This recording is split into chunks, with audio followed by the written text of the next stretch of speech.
Voilà, bonsoir chers élèves. J'ai reçu aujourd'hui sur l'école Vultaire 360 M. Igo Ndiaye, l'un des meilleurs et brillants professeurs de français. Monsieur Ndiaye, donc j'entends en proie à un destin tragique modéré par la mort l'expression de sa finitude. L'homme n'a pas hésité à porter le manteau de la littérature. Qu'est-ce que la littérature?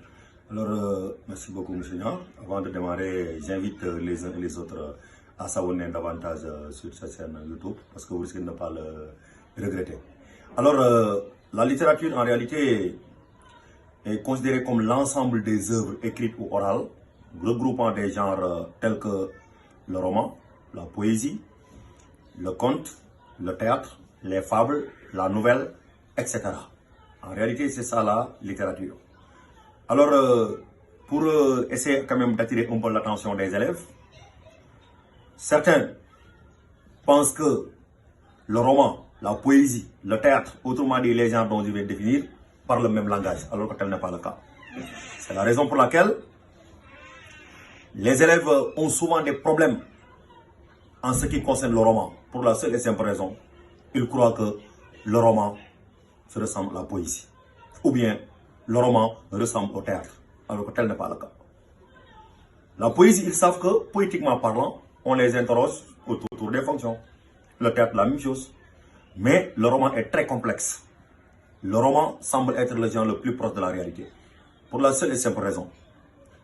Le roman tourne autour de 4 possibilités. Quand je dis possibilités, comprenez que ce sont les sujets possibles qu'on peut vous demander. Il y a le roman et ses personnages, on va y revenir. Le roman et ses fonctions, il n'y a pas de problème, comme j'ai dit tantôt, parce que c'est ça que les élèves le maîtrisent. Le roman entre la réalité et la fiction, la bête noire des élèves. Le roman entre la liberté de l'écriture et le respect des caractéristiques du roman. Maintenant, l'avant-dernier, c'est-à-dire la vraisemblance. Pourquoi nous avons décidé de travailler sur là-dessus, comme j'ai dit tantôt, parce que les élèves ont du mal à le comprendre. Il y a même certains qui confondent le roman comme réalité et fiction et le roman comme fonction, alors que les deux sont diamétralement opposés. Alors, qu'est-ce que la réalité et la fiction? C'est la vraisemblance. Qu'est-ce que la vraisemblance? La vraisemblance n'est rien d'autre que le voyage entre la réelle et l'imagination. Justement, qu'est-ce qu'on entend par le voyage? C'est-à-dire, l'écrivain ou bien le romancier, comme vous voulez, s'inspire de quoi? Des faits qui peuvent exister dans la réalité. C'est la raison pour laquelle on dit le voyage entre la réelle. Qu'est-ce qu'on entend par l'imagination? Il imagine ses propres histoires, ses personnages et les glisse ce qu'on appelle dans son œuvre. Si vous lisez, vous avez comme l'impression que ce roman, c'est la réalité ou bien c'est la vérité. Je vous rappelle qu'il y a le roman comme invraisemblance, plus connu sous le nom de la fiction. Qu'est-ce que la fiction? Tout ce qui est réel, tout ce qui est irréel du moins, tout ce qui est affabulation, tout ce qui dépasse le cadre de la raison, on l'appelle fiction, tout ce qui est mensonge. Alors, maintenant, si nous revenons sur la vraisemblance, comme j'ai dit tantôt, pour mettre en évidence cet axe ou bien la comprendre très rapidement, passez d'abord par les histoires vraisemblables. C'est-à-dire, si vous lisez les œuvres romanesques, vous avez l'impression que c'est vrai. Vous avez comme c'est la réalité, tellement que la logique est suivie. Si nous prenons votre programme, les élèves témoins, bien entendu, L'étranger d'Albert Camus. Alors, l'histoire est composée de 3 choses. L'état initial, la transformation et l'état final. C'est la raison pour laquelle on vous dit que c'est l'histoire d'un meurtre et d'un procès. Avant, c'est l'état initial. Pendant, c'est la transformation, là où se passent les événements. Après, c'est l'état final. Alors, Morceau reçoit le télégramme, c'est le début de l'histoire. Logiquement, il faut lui poser la question. Qu'est-ce qui se passe? Qu'est-ce qu'on a mis dans le télégramme? Maman est morte. Quand? Hier, avant-hier, je ne sais pas. Forcément, il doit rejoindre la dépouille mortelle. Morceau prend 2 jours de congé. Morceau part à Moringo, là où était sa maman. Il observe 2 jours de veille nocturne. Alors, le surlendemain, sous un soleil de plomb, c'est-à-dire vers les coups de 14h, 15h, Morceau vient d'enterrer sa mère. Le soir même, Morceau rentre en Alger. Il part à la plage, au cinéma, puis termine la nuit chez lui avec Marie, dont les deux étaient ensemble. Le surlendemain, Morceau vient de commettre l'irréparable devant l'océan. Qu'est-ce qu'il fait? Il assassine un arabe. Il vient d'être arrêté, Morceau vient d'être jugé, Morceau vient d'être condamné à mort. Vous avez comme l'impression que c'est la réalité, alors que c'est le reflet de réel, autrement dit, c'est la vraisemblance. C'est la raison pour laquelle Louis Aragon déclare sans embâche, le roman est un mentir vrai. Guy de Maupassant donne le verdict. Alors, faire vrai consiste à donner l'illusion du vrai en suivant la logique ordinaire des faits. Alors d'autre part, toujours dans l'océan de la vraisemblance, nous avons le personnage qui reflète le réel ou bien le personnage vraisemblable. Pourquoi ce personnage reflète le réel? Ou bien, posons-nous la question pour essayer d'apporter la réponse, comme j'ai dit tantôt, lors des mots inauguraux du moins. Alors, qu'est-ce que j'ai dit? Le personnage. Qu'est-ce que le personnage? Un personnage, c'est un être virtuel, un être imaginaire. Il n'est pas comme nous en chair et en os. C'est le fruit de l'imagination de l'auteur. Morsol, Hugo. Tundi, Moussania. Salimata, Fama. Fama comme garçon dans les soleils des indépendances, Babacar, etc., etc. Alors, là, cela veut dire que l'auteur est parti pour mettre en évidence le personnage qui ressemble à une personne réelle. Mais pour que ce soit vraisemblable, comprenez une chose. Le personnage doit détenir minimum 3 critères d'un être humain. Lesquels? Le personnage d'abord porte un nom, c'est-à-dire une identité. Pour la seule et simple raison, comme une personne dans la réalité, le personnage est issu d'une famille, autrement dit, il a des parents biologiques. La preuve, je l'ai dit tantôt, Moursol est allé à l'enterrement de sa mère. Ça veut tout dire.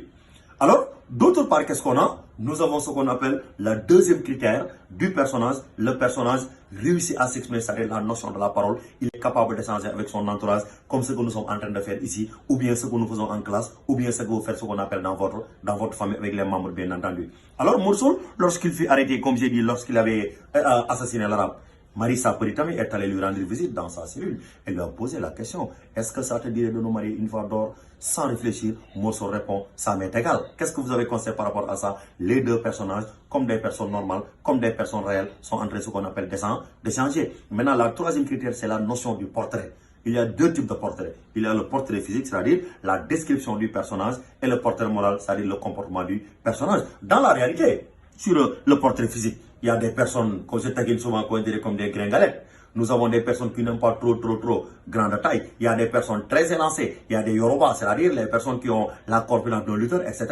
Maintenant, sur le portrait moral, c'est le comportement du personnage. C'est-à-dire le personnage, il a un comportement positif ou bien un comportement négatif, comme dans la réalité.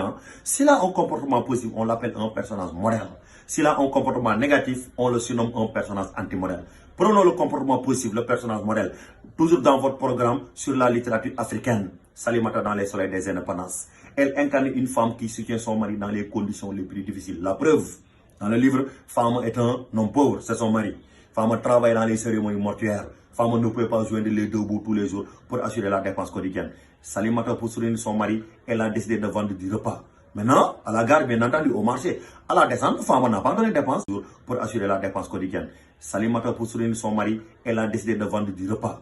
Maintenant, à la gare, bien entendu, au marché, à la descente, femme n'a pas donné de dépenses, mais pourtant, il trouve à manger, il trouve à boire, il échange avec sa femme. Donc, combien de femmes, dans la réalité, incarnent la même bonté ou bien plus que Salimata? On ne peut pas les compter.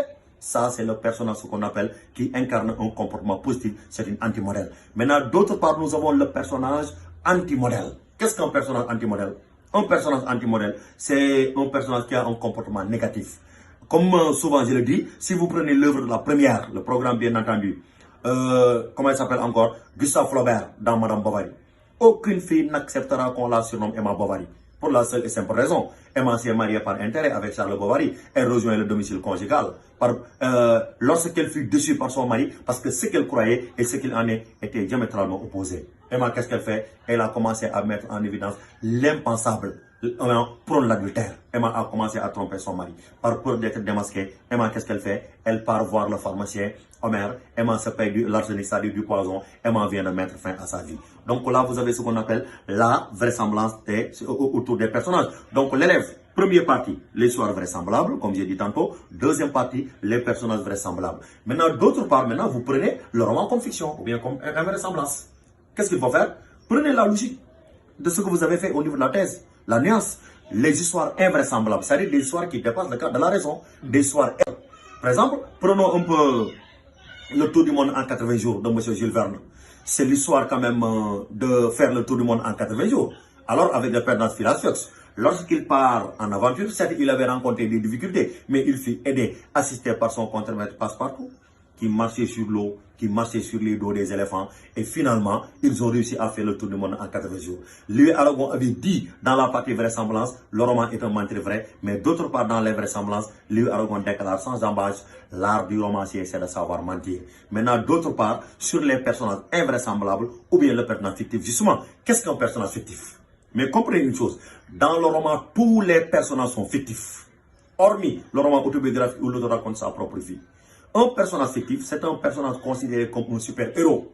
Un personnage dont son comportement dépasse le cadre de la raison. Le personnage qui n'a pas de limite. Il réussit tout ce qu'il entreprend. Son courage, son abnégation, sa bravoure dépassent le cadre de la raison.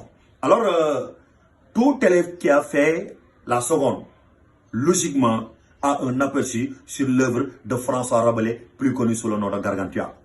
Alors, Gargantua avait un enfant, un fils, qui s'appelle Pantagruel, avec sa femme, bien entendu. Qu'est-ce qui se passe pour vous dire que c'est le personnage fictif? Là, vous allez m'excuser parce que c'est le livre. Pantagruel, en venant au monde, il est passé par l'oreille de sa mère. Ça, c'est irréel.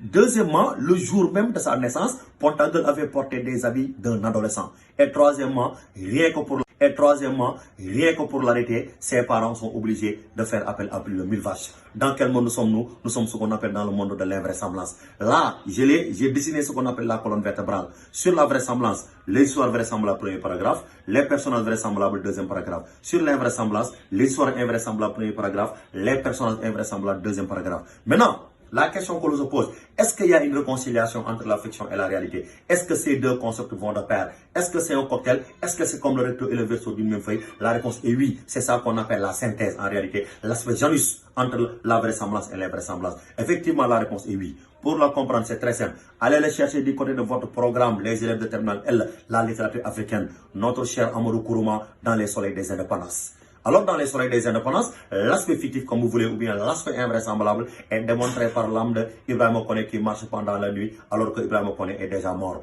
Maintenant, l'aspect vraisemblable, c'est-à-dire l'aspect qui reflète le réel, est démontré par la vie de femme dans l'espace des indépendances. Donc, en grosso modo, c'est ça en réalité la colonne vertébrale. Mais avant de faire une brève conclusion, j'attire encore votre attention. Il ne faut pas confondre l'introduction sur la réalité et la fiction et l'introduction sur les fonctions du roman. Les deux sont diamétralement opposés. Ne tombez pas dans le piège. Vous êtes des intellectuels. Il faut savoir ce qu'on appelle creuser. Alors, en grosso modo, c'est ce qu'il fallait démontrer encore une fois. Nous vous invitons davantage à s'abonner sur notre chaîne YouTube. Nous vous remercions de votre aimable attention. Ok. L'école